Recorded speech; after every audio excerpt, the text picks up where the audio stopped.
तो स्टूडेंट्स, कल के लेक्चर में हमने डिस्कस किया था ग्रुप की definition, Abelian group, semi group, और एक क्वेश्चन सॉल्व किया था। सेट ऑफ इंटीजर्स को हमने एबेलियन ग्रुप प्रूफ किया था। ठीक है ना। आज हम करेंगे फाइनाइट एंड इनफाइनाइट ग्रुप, देखेंगे हम क्या है, और कुछ और न्यूमेरिकल सॉल्व करेंगे। ठीक है।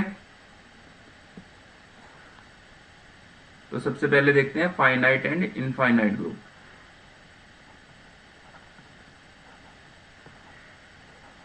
Finite and infinite group.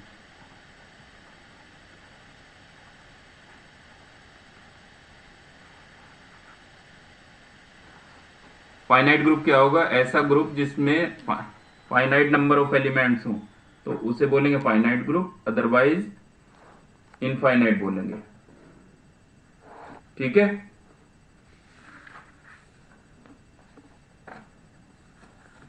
ठीक है भाई। Yes yes sir. सर। तो क्या डेफिनेशन लिखेंगे हम उसकी? If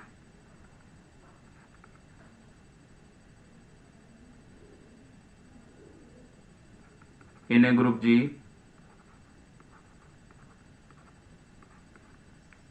the number of elements ऐसे लिख दो, if a group G contains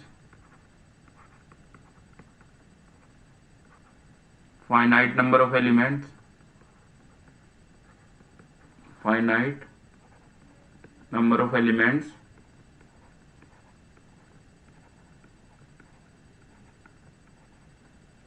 then it is said to be a finite group.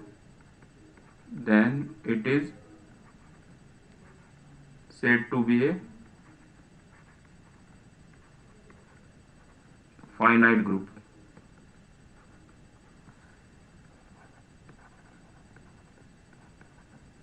Otherwise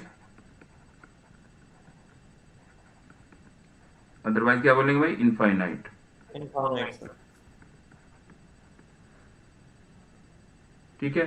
जितने भी ग्रुप में एलिमेंट्स होते हैं, यानी कि नंबर ऑफ एलिमेंट्स को उस ग्रुप का ऑर्डर बोलते हैं, वो भी यहां पे लिख देंगे। The number of elements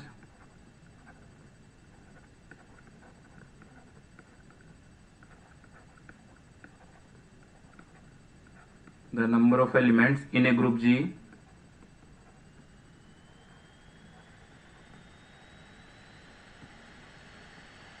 is called the order of group जी।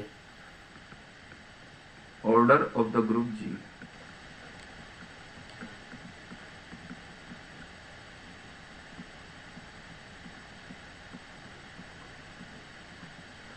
ठीक है। तो जैसे कल हमने क्वेश्चन किया था सेट ऑफ इंटीजर्स का, तो वो कैसा ग्रुप है? फाइनाइट है या इनफाइनाइट है?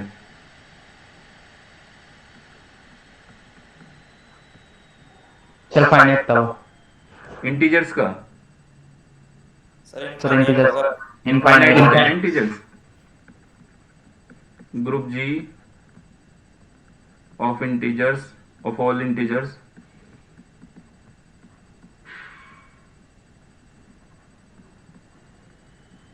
Is an infinite group.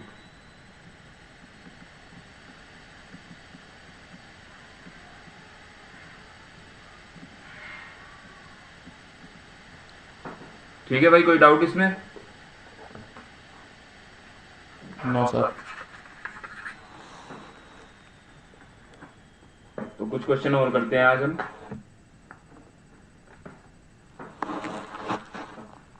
एक न्यूमेरिकल लेते हैं।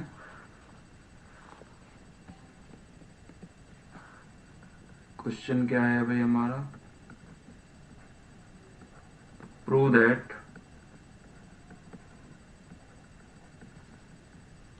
The set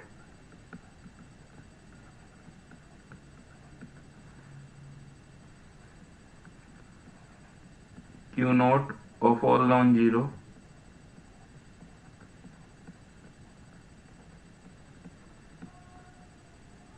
rational numbers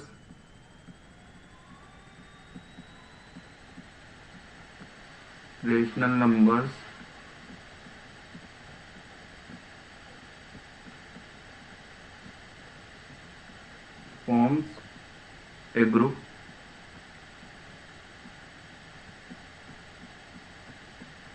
with respect to multiplication.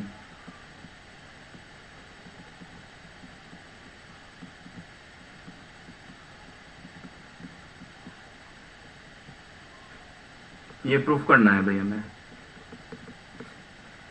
क्या सेट गिवन है? Set of all non zero rational numbers. तो कैसे लिखेंगे इस सेट को, कैसे रिप्रेजेंट करेंगे? Q naught equals to P upon Q की फॉर्म के होंगे सभी element, such that Q is not equals to 0। ठीक है। और पी क्यू क्या होंगे? यहाँ पे पी क्यू इंटीजर होते हैं।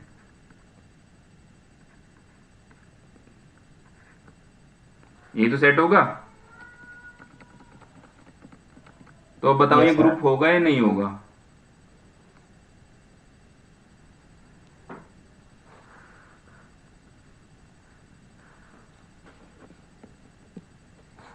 बोलो।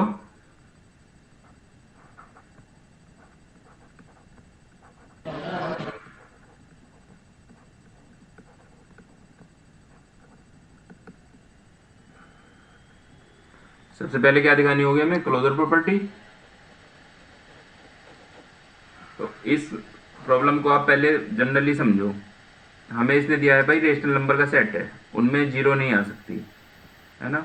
रेशनल नंबर कैसे होंगे? मान लिया ऐसे होंगे 1/2, 1/4 या सिंपल 1 2 3 4। ये भी रेशनल नंबर ही है। सही है नहीं है? Yes, sir. Yes, sir.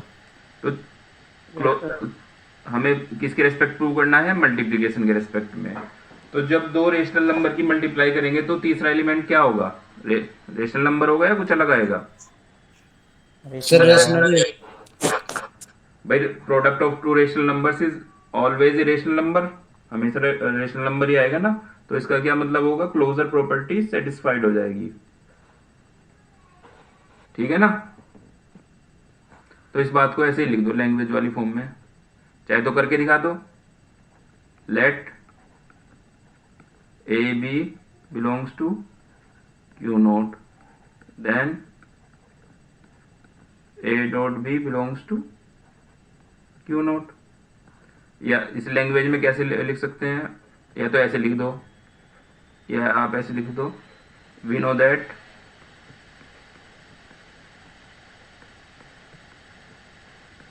The product of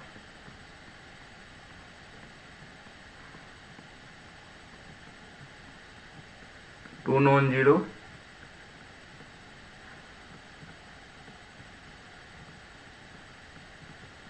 rational numbers is also a non-zero rational number।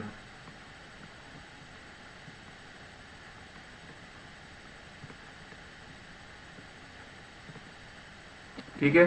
तो इसका क्या मतलब होगा? जब इन दोनों का प्रोडक्ट भी रेशनल नंबर आएगा, this implies Q naught is closed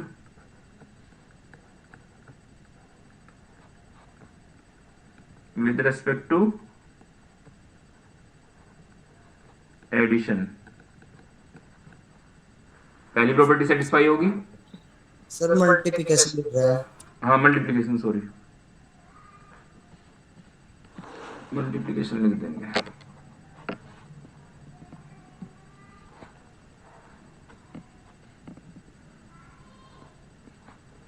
with respect to multiplication।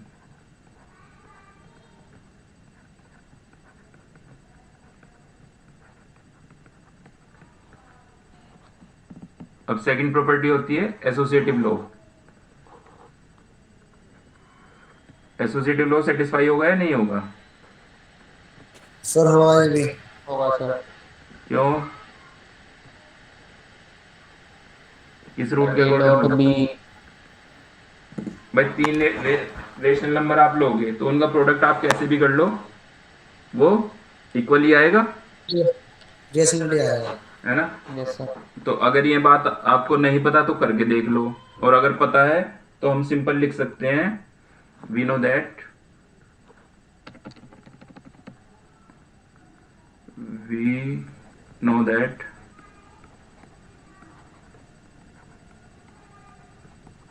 product of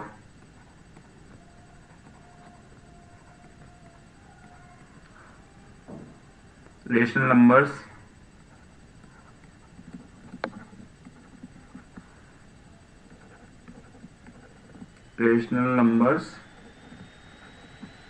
is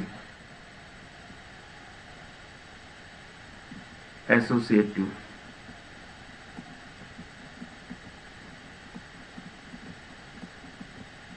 ठीक है, तो एसोसिएटिव लॉ भी सेटिस्फाई हो जाएगा। थर्ड प्रॉपर्टी कौन सी होगी? Identity. Existence of identity. Existence of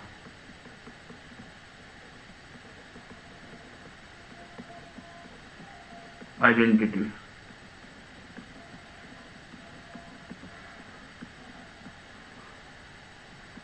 identity बताओ क्या होगी इस सेट में?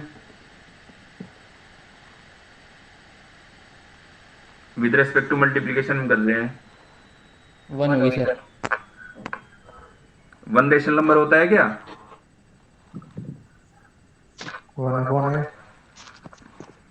नहीं, वन को बताओ रेशनल नंबर है या नहीं है? सर होता है ना, तो वन रेशनल नंबर है ना, क्योंकि पी अपॉन क्यू की फॉर्म में लिख सकते हैं इन्हें। तो अगर वन की मल्टीप्लाई आप किसी भी रेशनल नंबर में करो, मान लिया पी अपॉन क्यू कोई रेशनल नंबर है, ठीक है, तो पी अपॉन क्यू ही तो रहेगा वो। तो Yes, sir. इसलिए वन क्या होगा? आइडेंटिटी होगी। कैसे लिख देंगे? One belongs to Q naught is the identity element in Q naught. क्यों क्यों है ये identity? Because since 1 into A equals to A into one, किसके इक्वल है? ए के। For all A belongs to Q naught. क्या मतलब वो इसका? अगर हम कोई भी ए यानी कि कोई भी रेशनल नंबर लेते हैं और उसकी मल्टीप्लाई 1 में करते हैं तो ए ही आएगा, तो इसलिए 1 हमारा आइडेंटिटी एलिमेंट हो जाएगा। आई बात समझ में? Yes sir. सर। चौथी प्रॉपर्टी कौन सी है? Inverse. Existence of inverse. Existence of inverse.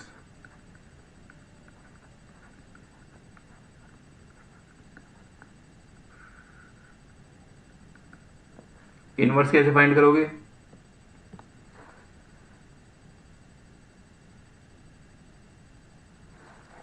Inverse होता क्या है बेसिकली? देखो, जैसे मल्टीप्लाई कर रहे हैं हम कह रहे हैं मान लिया ए का इनवर्स चेक करना, तो ए का इनवर्स बी तब होगा जब A dot B equals to 1 आए, तभी तो होगा। समझते हो ना इस बात को? तो Yes sir. तो अब हमें चेक करना है रेशनल नंबर का। मान लिया ए कोई रेशनल नंबर है, ए बिलोंग करता है क्यू नोट में, तो 1 अपॉन ए भी तो क्यू नोट में होगा। ए रेशनल नंबर है तो 1 अपॉन ए भी रेशनल नंबर है, ठीक है? तो और ए डॉट 1 अपॉन ए करते हो तो क्या आ जाता है? 1। 1 आइडेंटिटी एलिमेंट है, ये तो चाहिए हमें। तो इसका मतलब नॉन जीरो रेशनल नंबर्स के सेट में किसी एलिमेंट ए का इनवर्स 1 अपॉन ए होगा। क्लियर? Yes sir. समझ में आ रही है ये बात या नहीं?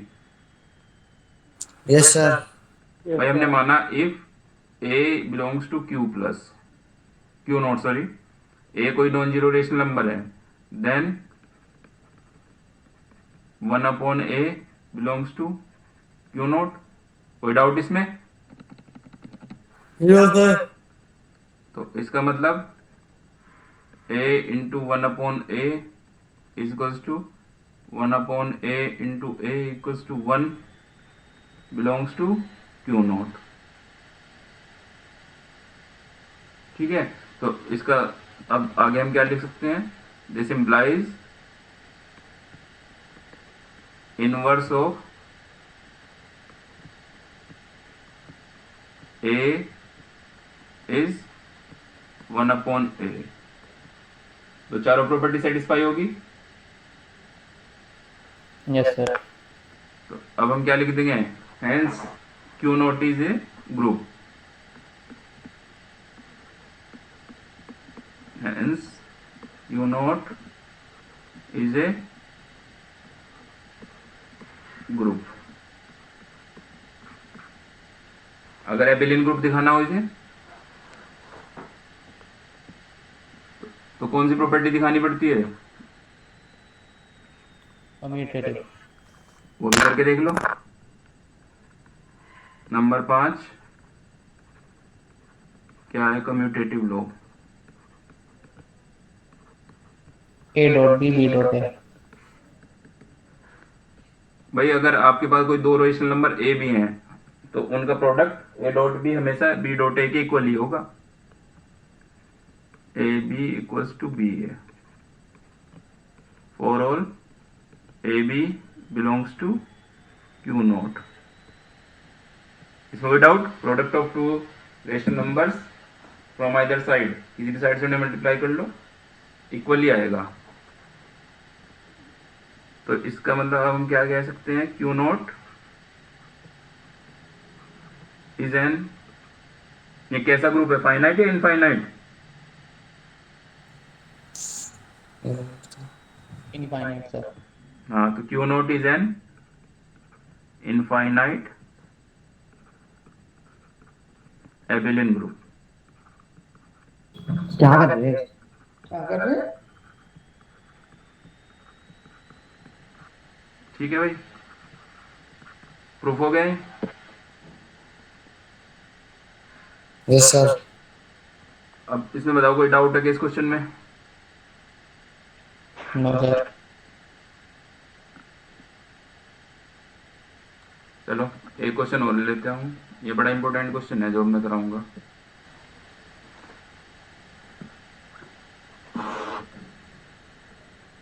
ध्यान से समझना इसे।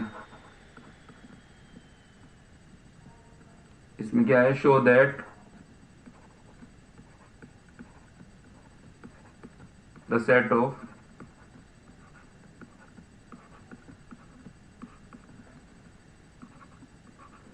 all positive rational numbers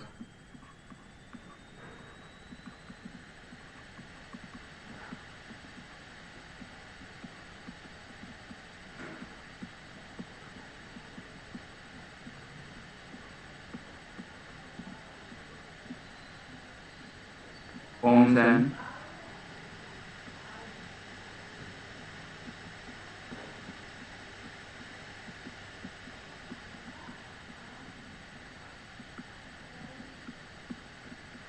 abelian group under the composition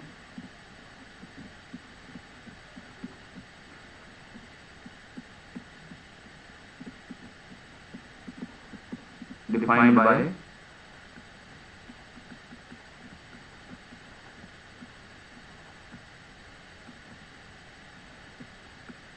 A star B is equals to AB upon 2। ये है। क्या डिफरेंस है क्वेश्चंस में और जो भी क्वेश्चन किए उनमें,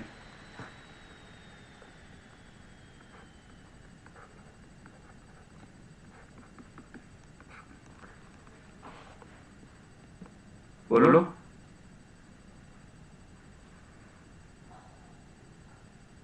सर इसमें पॉजिटिव रेशनल नंबर लेने हैं, उसमें पिछले वाले में हमने पॉजिटिव और नेगेटिव कॉमन लिया था सिर्फ नहीं वो रेशनल नंबर छोड़ दो, इसमें ऑपरेशन वैसा नहीं लिखा ना, operation non binomial operation change.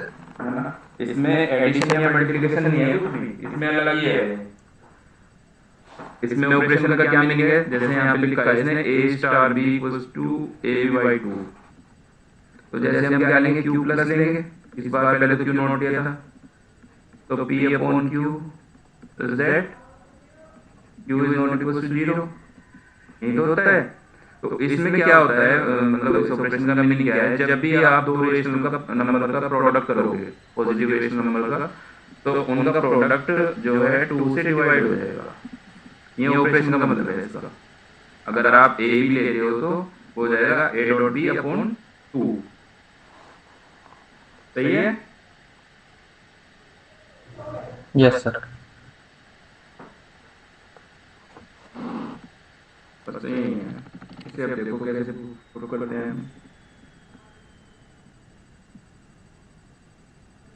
ये तो ऑपरेशन डिफाइंड हो गया।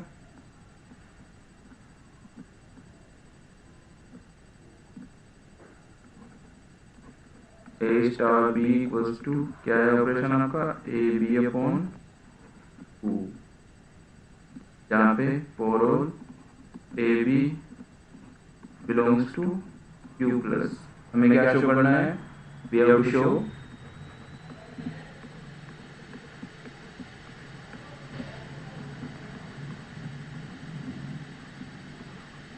क्यू प्लस स्टार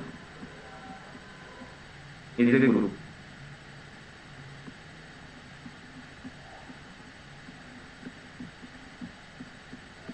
तो फिर वो चारों प्रॉपर्टी सबसे पहले कौन सी है, क्लोजर प्रॉपर्टी।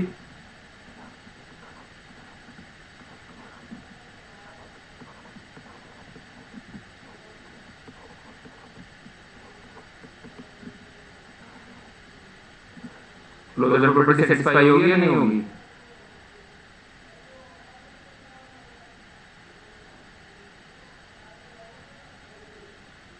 तो भाई बताओ।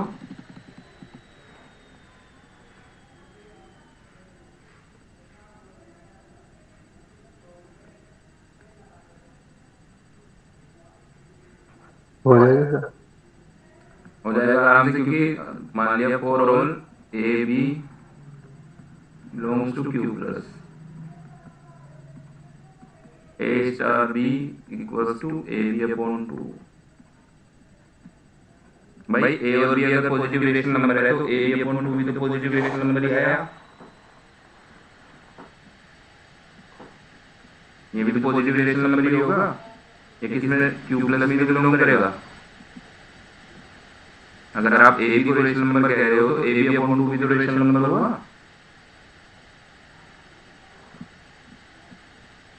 तो इसका लेकिन मतलब, सर हाँ जी बोलो। सर हम्म, इसके बाद तो आने का नहीं वो। क्या नहीं आने का? जैसे हमने कोई भी संख्या ले ली इसमें हाँ एक बटे दो और तीन बटे दो ले लिया और उसको इनकी प्रोडक्ट करेंगे तो एक भी बटे दो के ऊपर थोड़ा आ जाएगा वो। तो आएगा तो भाई जब भी रेशनल तो नंबर है। रहेगा तो रेशनल नंबर ही वो। जी हाँ रहेगा रेशनल नंबर लेकिन बराबर तो आना चाहिए ना। नहीं बराबर नहीं ला रहे हैं आप। इनका मतलब यहाँ इक्वल आना नहीं है, इनका मतलब ये है कि जैसे कि मान लीजिए कल नेचुरल नंबर का एग्जांपल दे रहा था आपको, बराबर तो उसमें लिखेंगे एसोसिएटिव लॉ में। Okay sir. हाँ, जैसे मान लीजिए 1 + 2 दो नेचुरल नंबर लिए हैं तो इनका जब हमने सम किया था तो 3 भी नेचुरल नंबर आया था ना।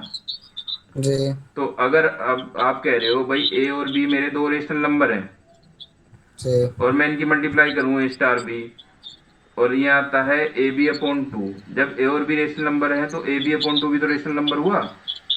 जी होगा। हाँ, तो यही तो दिखाना है, क्लोजर प्रॉपर्टी में ही तो दिखाते हैं। ठीक है सर। ठीक है, तो यहाँ पे हम लिख देंगे क्यू प्लस इज क्लोज्ड।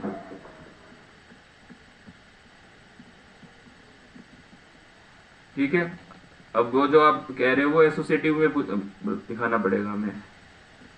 दूसरी प्रॉपर्टी होती है हमारी एसोसिएटिव लॉ।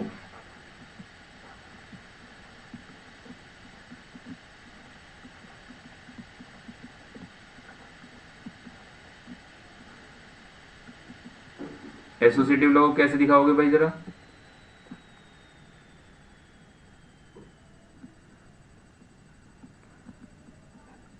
लेट, इस बार 3 एलिमेंट ले लेंगे, a B c belongs to Q plus, then a star b star c किसके इक्वल हो गए, ए बी अपॉन 2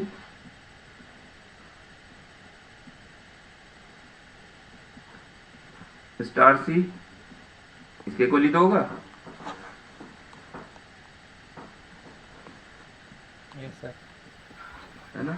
और अब स्टार यहाँ भी अप्लाई है, तो अभी किसके इक्वल हो जाएगा?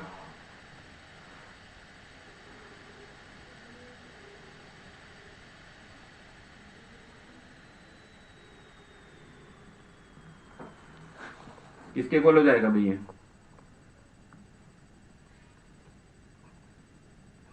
ए बी अपॉन टू तो है ही हमारे पास, सी अपॉन टू और आ जाएगा साथ में, सबकी मल्टीप्लाई हो जाएगी ना, और टू से भी डिवाइड हो जाएंगे।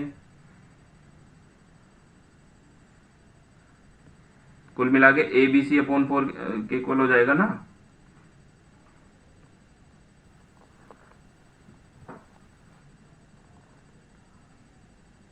ठीक है नहीं है?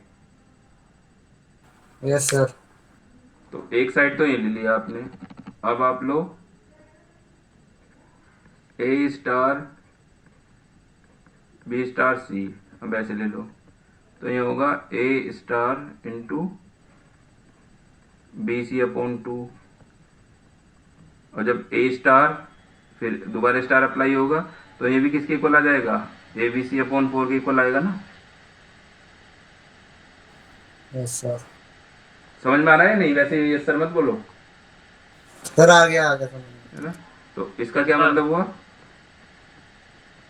ए star b star c is equal to a star b star c, यानी कि associative law is satisfied. This implies associative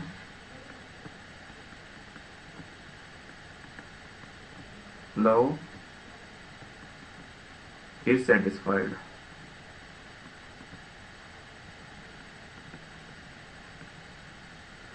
ठीक है, अब आते हैं थर्ड प्रॉपर्टी पे। थर्ड है हमारी एग्जिस्टेंस ऑफ आइडेंटिटी।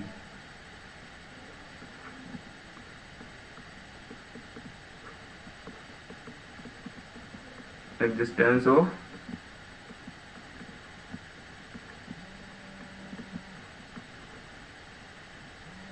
आइडेंटिटी।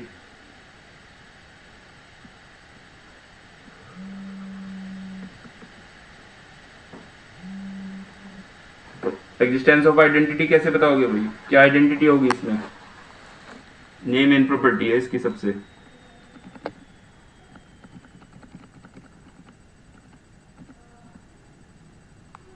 कैसे बताओगे इसमें आइडेंटिटी? बताओ जरा। अगर ये चीजें आपको समझ में आ जाएगी फिर आपको किसी भी क्वेश्चन में कोई प्रॉब्लम नहीं आनेगी। अगर आपने इसकी आइडेंटिटी ढंग से निकाल ली तो किसी क्वेश्चन में कोई प्रॉब्लम नहीं आएगी।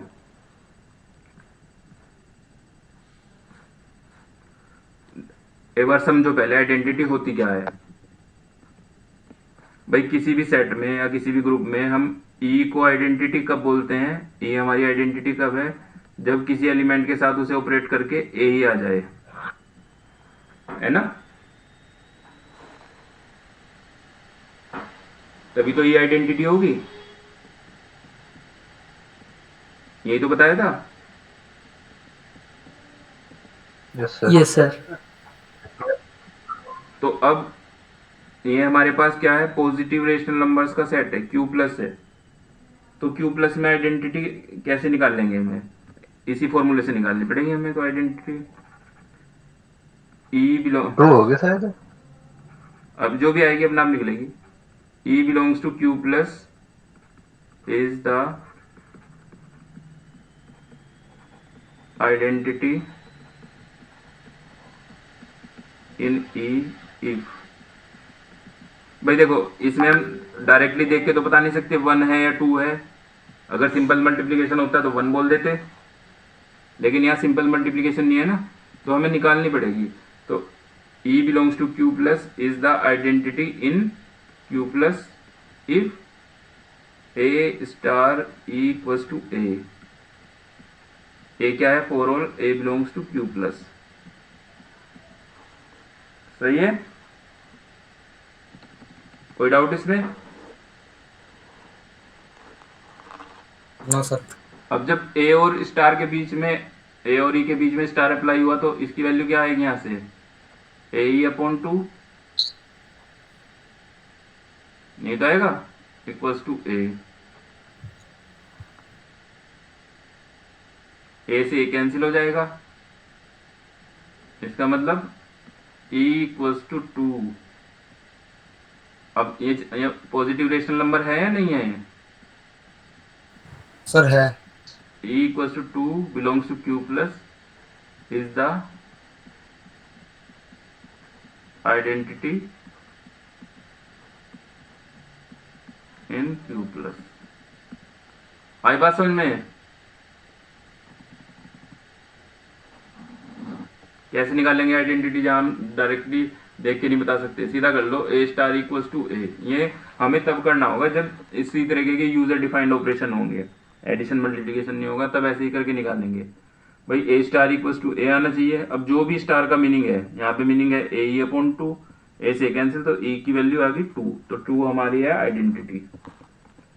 क्लियर भाई? यस सर, क्लियर है। Yes yes sir. सर। अब चौथा है आपका एग्जिस्टेंस ऑफ इनवर्स।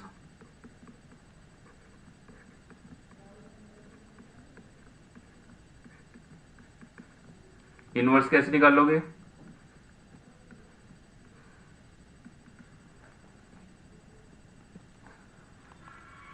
इनवर्स कैसे निकालोगे भाई?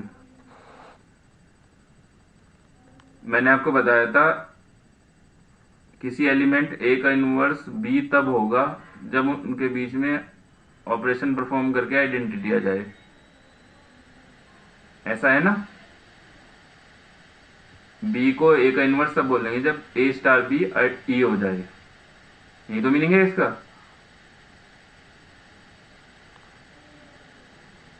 तो यहां पे क्या होगा? B belongs to Q plus is said to be